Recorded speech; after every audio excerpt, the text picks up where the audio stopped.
ince pusudayım, yolumun üstü engerek. Bir garip akşamdayım, sırtımı gözler tüfek.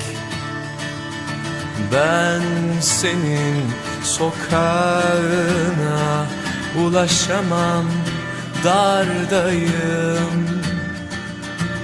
O mazlum gözlerine bakamam, firardayım.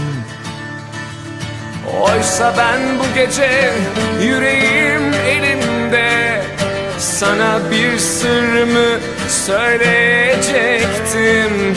O mermi içimi delmeseydi eğer, seni alıp götürecektim.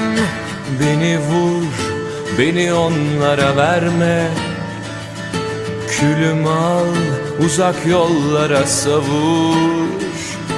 Dağılsın dağlara, dağılsın sevdamız, ama sen ağlama dur. Beni vur, beni onlara verme, külüm al, uzak yollara savur.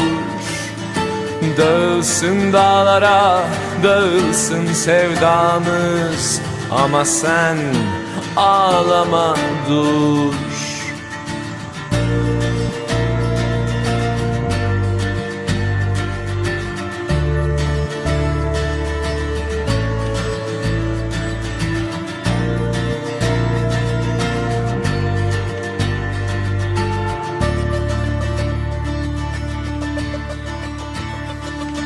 Bir ince pusudayım, bu gece zehir semberek. Bir yolun sonundayım, sessizce tükenerek. Ah, senin ellerime ulaşamam, yerdeyim.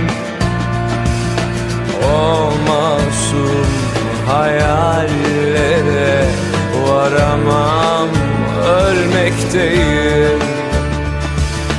Oysa ben bu gece yüreğim elimde, sana bir sırrımı söyleyecektim. O mermi içimi delmeseydi eğer, seni alıp götürecektim.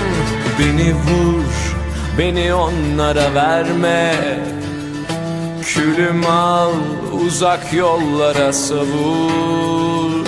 Dağılsın dağlara, dağılsın sevdamız, ama sen ağlama dur. Beni vur, beni onlara verme, külüm